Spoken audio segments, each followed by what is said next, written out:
Kasih gue 20 menit, dan setelah lo selesai nonton video berdurasi 20 menitan ini, lo bakal berubah drastis banget skill komunikasi lo. Dan itu janji gue. Sebelumnya, perkenalkan dulu, karena pastinya lo bingung kan, kayak ini ada siapa nih orang muncul di YouTube gue, dan dia bilang kayak, kasih gue 20 menit dan skill komunikasi lo bakal berubah drastis di tahun 2025 ini. Kayak, ini siapa nih orang? Perkenalin dulu, nama gue adalah Jason Stanley, dan gue udah punya pengalaman lebih dari 5 tahun di bidang science communication. Bahkan udah mendekati 6 tahun sekarang. Dan gue pribadi juga udah punya berbagai banyak banget bidang-bidang usaha di ilmu komunikasi. Kayak gue punya personal branding di ilmu komunikasi, ada di YouTube, TikTok, di Instagram. Dan gue juga punya platform edutech gue sendiri yang gue dirikan dalam bidang science communication, bidang ilmu komunikasi. Jadi gue memiliki sedikit kredibilitas untuk berbicara tentang informasi mengenai ilmu komunikasi. Nah, bagi lo pada, pastinya kita udah sedikit aware, kayak kita udah mendekati tahun 2025 gitu kan, kita dari tahun 2025 bahkan.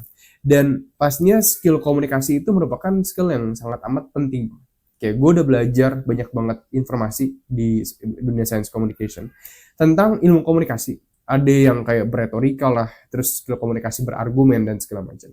Dan dari semua hal tersebut, yang kalau memang lo benar-benar pengen lancar berkomunikasi hanya dalam mungkin 30 hari doang bahkan, lo bisa ngobrol sama siapapun yang lo pengenin, lo bisa pede tanpa rasa gugup bahkan, nggak belibet sama sekali, dan bikin siapapun lawan bicara lo itu nggak sabar bahkan pengen ketemu sama lo lagi karena dia tuh asik banget pas ngobrol sama lo harus tahu cukup 3 hal ini aja itu bakal mengubah drastis banget skill komunikasi lo. Oke. Nah sebelumnya kita bakal masuk dulu nih ke materi yang pertama di obrolan ini, yaitu adalah menjadi stoikisme.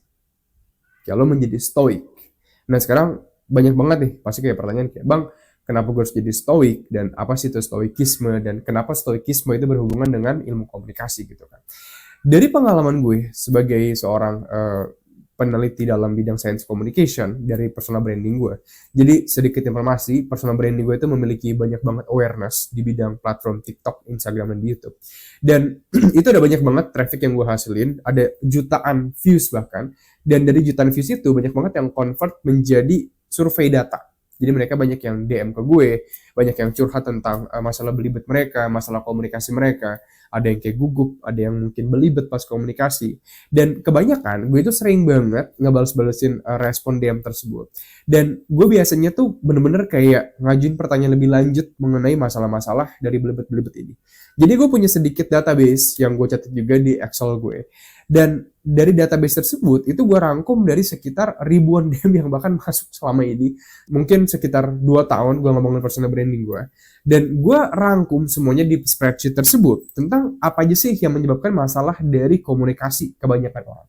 Dan dari masalah tersebut yang gue temuin, itu ada sebenarnya cukup menarik nih.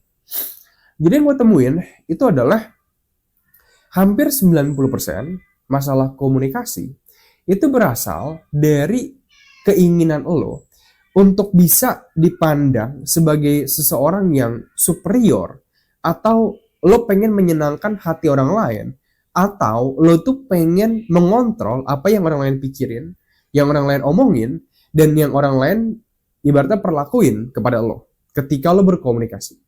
Nah ini yang bakal bikin lo mengalami kendala berkomunikasi.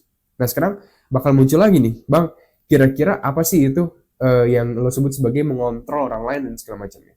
Gini, ketika lo misalkan ketemu sama orang baru, dan lo tuh misalkan ngerasa gugup, nggak nyaman untuk ngobrol sama orang tersebut, biasanya hal tersebut itu bisa terjadi karena lo itu ngerasa kurang nyaman, bukan dengan dia, tapi dengan diri lo sendiri. Jadi lo tuh pengen ibaratnya pas ngobrol sama dia, lo tuh mikir kayak, dia mau mikirin apa ya tentang gue? Dia kayaknya abis selesai ngobrol sama gue, bakal ngomongin apa ya tentang gue ke temen-temennya? Dia orangnya baik gak ya? Kalau misalkan dia nggak baik, kira-kira gue bakal dikatain apa ya sama dia? Kalau misalkan seandainya dia juga baik, dia bakal bisa jadi temen gue ya nggak ke depannya? Apa jangan-jangan dia orangnya suka ngegosip? Apa jangan-jangan dia orangnya A, B, C, D, E, F, G segala macam? Wah, alangkah indahnya kalau misalkan dia tuh bakal bisa mikir gue tuh orangnya baik, seru, dan kayak gini-gini. Jadi ketika lo ngobrol sama seseorang, banyak banget orang yang mereka tuh terlalu fokus kepada diri mereka, bukan orangnya. Dalam komunikasi, ada 2 kondisi yang terjadi dalam komunikasi. Ada kondisi internal dan ada kondisi eksternal. Oke, ini gue jelasin juga nih di kursus gue di 3 Hour Communication Student Academy, bahwa ketika lo berkomunikasi, biasanya ada dua pihak yang terlibat. Ada komunikator sebagai pengirim pesan dan komunikan yang menerima pesan. Perasaan ketika lo gugup, belibet, dan gak nyaman ketika lo berkomunikasi, itu semua berasal dari lo sebagai komunikator. Itu terlalu fokus kepada diri lo sendiri. Kayak apa yang lo bicarakan, apa yang lo ibaratnya pengen sampaikan kepada lawan bicara, lo terlalu fokus kepada lo sendiri nih, kayak aduh harusnya gue gak ngomong gini, aduh harusnya gue gak kayak gitu, harusnya pasti dia mikir gini, pasti dia mikir gitu. Jadi yang pengen lo lakuin dalam kondisi itu adalah lo tuh pengen bikin lawan bicara berpikir dalam suatu kondisi pemikiran tertentu, yang dimana kondisi pemikiran ini itu bakal mempengaruhi kondisi mental lo untuk lebih fokus kepada apa yang orang lain pikirin tentang lo. Dan ini yang bikin lo itu jadinya nggak pede, nggak nyaman ketika lo berkomunikasi. Jadi bang, oke, sedikit recap ya. Karena gue pengen bikin orang lain itu memandang gue sebagai seseorang yang mungkin lebih superior, kayak gue dianggap asik, gue dianggap seru, gue dianggap nyaman buat diajak ngobrol, jadi gue bisa punya banyak teman gitu kan. Oke, dari sini bang, kira-kira apa nih solusi dari masalah tersebut? Oke, solusi dari masalah ini adalah sebuah filsafat stoikisme. Again, ini bakal bias banget. Karena gue pribadi adalah seorang praktisi stoik. Oke, gue udah lama banget mempelajari tentang filsafat stoikisme. Gue baca buku kayak Marcus Aurelius, Meditation. Gue juga pelajarin Seneca. Gue juga baca Letter from the Stoic. Jadi, banyak banget yang gue pelajarin tentang filsafat stoikisme dan juga gue praktekin sekarang sebagai seorang stoa. Sedikit bias. Jadi, ada banyak banget pilihan filsafat di luar sana. Gue nggak bilang stoikisme itu ibaratnya lebih superior. Tapi yang gue maksudin di sini adalah sebagai seorang stoik, sudut pandang seorang stoik, bagi gue filsafat stoikisme itu sangat memiliki korelasi yang positif banget dengan kemampuan berkomunikasi. Kayak kalau misalnya kayak gitu, kenapa bang kayak gitu? Kayak gini, karena dalam filsafat stoikisme ada sebuah konsep yang kita sebut sebagai dikotomi kendali. Jadi apa nih yang ada di dalam kontrol lo dan apa yang ada di luar kontrol lo. Sebagai manusia, lo cuma bisa ngontrol apa yang ada di kontrol lo. Dan lo nggak bertanggung jawab bagi apa yang ada di luar kontrol lo. Nah ini bisa dipraktekin di semua bidang banget. Kayak misalkan dalam pekerjaan, yang bisa lo kontrol itu bukan lo bakal diterima gak pas lo di interview kerja. Tapi yang bisa lo kontrol adalah lo kira-kira pas persiapan OTW ke interview kerja, lo pakai baju yang bagus gak, lo udah siapin pembelajaran materi yang bener gak, lo udah pelajarin produk dengan baik gak, itu semua yang bisa lo kontrol. Tapi kalau lo diterima atau enggak, itu lo nggak bisa kontrol. Dan ketika lo berkomunikasi pun, itu hal yang benar-benar percis sama. Sekarang kita bakal cek nih dari dua variabel itu, ya kan? Ada variabel yang bisa dikontrol dan ada variabel yang nggak bisa dikontrol. Oke. Ketika lo ngobrol sama orang, variabel yang bisa lo kontrol adalah apa aja nih satu hal yang lo bicarakan. Yang kedua, lo udah mendengarkan dengan baik dan benar belum? Cek video yang lain tentang mendengarkan, karena ini krusial banget. Orang bakal suka sama lo atau enggak, itu tergantung dari cara lo mendengarkan orang tersebut. Oke, gue udah bikin video full, lo bisa cek aja di channel gue. Gue gak bakal bahas video ini karena takut kepanjangan. Dan yang ketiga, yang bisa lo kontrol adalah, oke, ketika lo mendengarkan, respon lo tuh ke dia kayak gimana? Yang keempat, misalkan kosakata yang lo pakai udah cukup efektif belum? Yang kelima, misalkan tempo lo berbicara itu udah enak belum buat didengerin sama lawan bicara, jadi dia pengen ngedengerin lo. Nah, ini semua adalah hal yang ada dalam kontrol lo. Dan ini gak ada ibaratnya korelasinya dengan yang kedua, yaitu variabel di luar kontrol. Nah, ini yang gak bisa lo pegang. Jadi kalau yang tadi yang bisa lo kontrol, kalau dalam berbicara, variabel yang di luar kontrol lo adalah contohnya, lawan bicara mikirin apa sih tentang lo. Lawan bicara itu bakal nganggap lo asik atau enggak. Lawan bicara itu bakal pengen ngobrol lagi gak sama lo. Lawan bicara itu bakal pengen gak temenan sama lo dalam jangka waktu yang ke depannya. Lawan bicara bakal ngomongin lo gak sama teman-teman yang lain, ngegibahin gitu.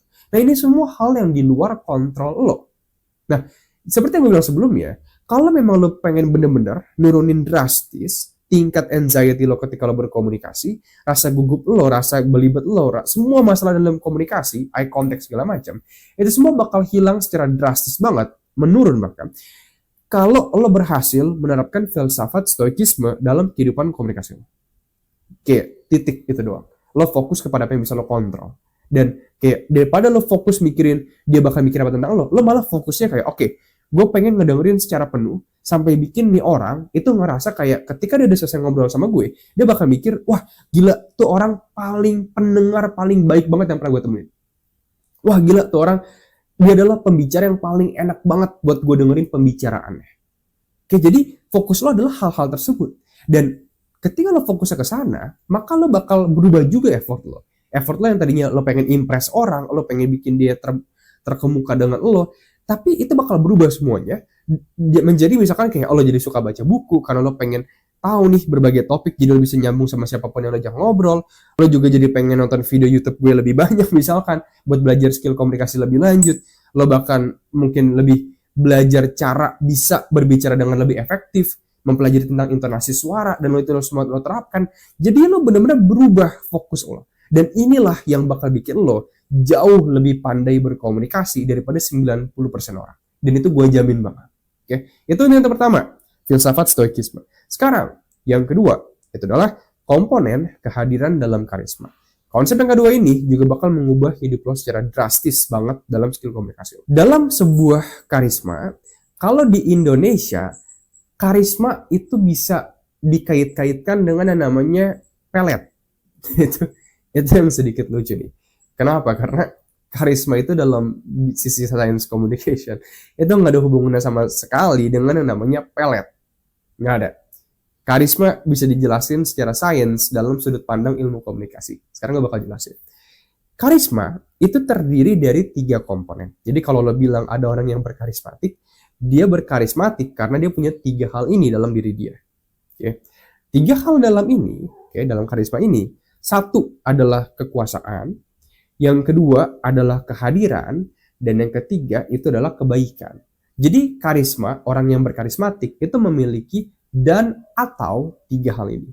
Bingung tuh kayak dan atau itu artinya apa gitu. Dan atau berarti dia bisa punya 3 halnya, atau salah satu dari 3 halnya, atau salah 2 dari 3 halnya. Kayak bebas. Yang penting lo punya 3 hal ini, lo bakal bisa disebut sebagai orang yang berkarisma. Tapi yang paling besar dan paling gampang diterapin dan paling gampang banget buat lo praktikin kemudian juga bahkan setelah nonton video ini adalah kehadiran. Kenapa gue bilang kayak gitu? Karena kalau kita bilang kekuasaan, lo pengen jadi orang yang karismatik, kekuasaan lo harus bisa mencapai titik jabatan tertentu. Gimana caranya? Lo mau masuk pemerintahan kan, langsung masuk jadi DPR besok? Nggak mungkin. Kayak besok lo bakal jadi staf kepresidenan? Nggak mungkin. Kayak itu semua nggak ada yang instan, itu butuh waktu. Tapi yang paling gampang, paling instan buat diterapin sekarang detik ini juga adalah kehadiran. Oke, sekarang gini. Orang yang berkarismatik adalah orang yang bakal bikin lo itu suka sama dia secara nggak sadar. Lo bakal bilang kayak, nggak tahu sih, kayak ada sesuatu aja dalam diri dia yang bikin gue jadi kayak, nggak tahu, kayak kemagnet aja. Nah itu adalah kehadiran. Ya sekarang gue bakal bilang, apa itu kehadiran? Dari 10 orang yang lo ajak ngobrol, orang karismatik adalah salah satu dari orang tersebut.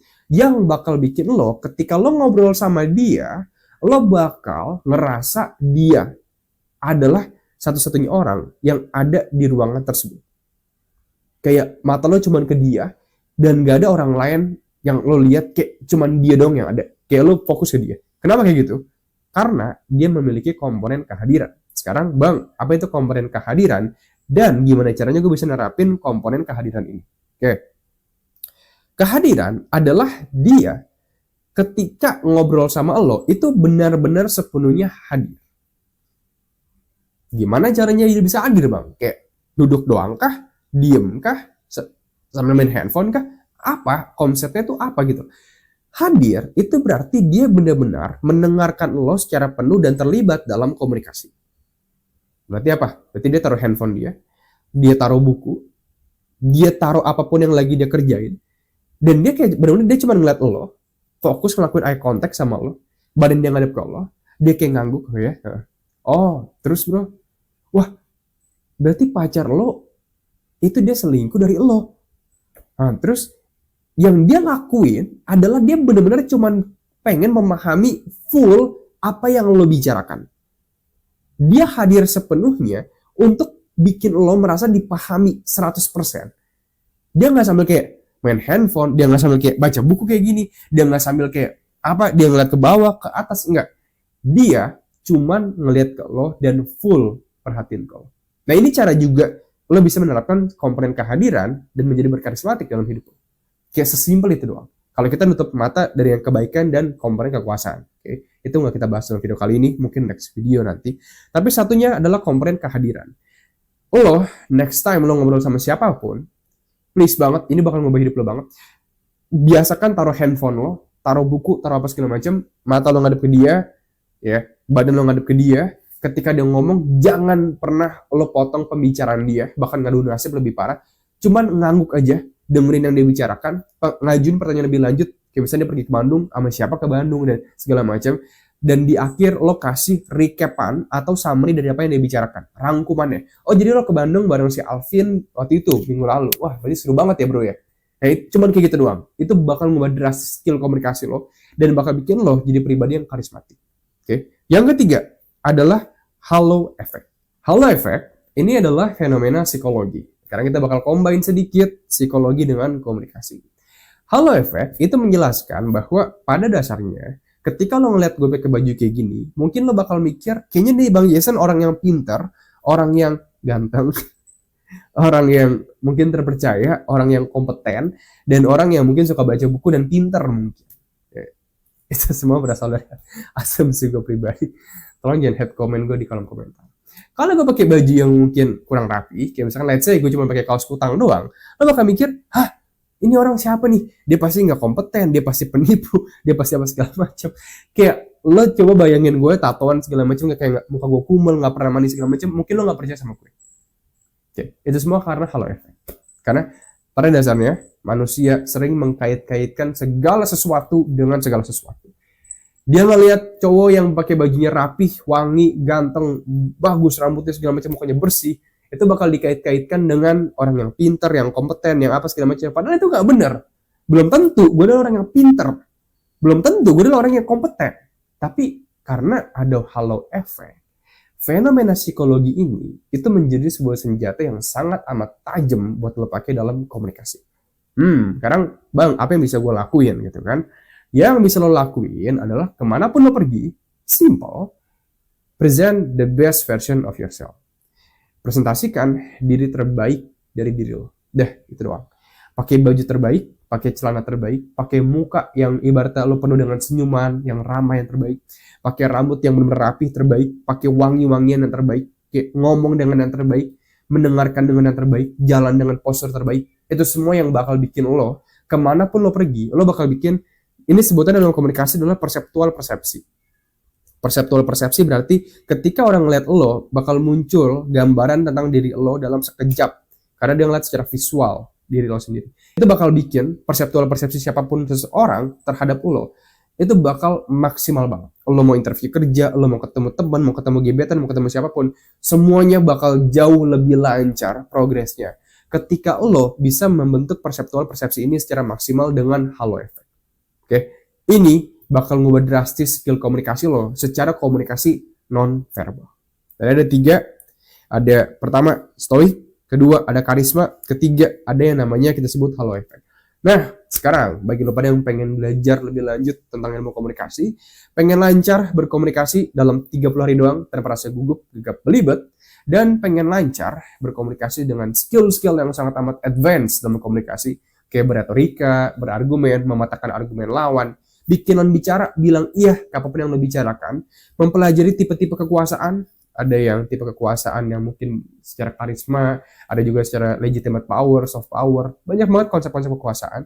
Lo bisa pelajarin ini secara lengkap banget, jauh lebih banyak lagi. Di 3 Hour Communication, udah ada 700 teman-teman kita lebih yang merasakan perubahan drastis setelah nerapin materi yang mereka pelajarin dari 3 Hour Communication di stanleyacademic.com. Lo bisa cek aja di pin komentar di bawah, harusnya, atau nggak di deskripsi, atau cari aja di Google, www.stanleyacademic.com.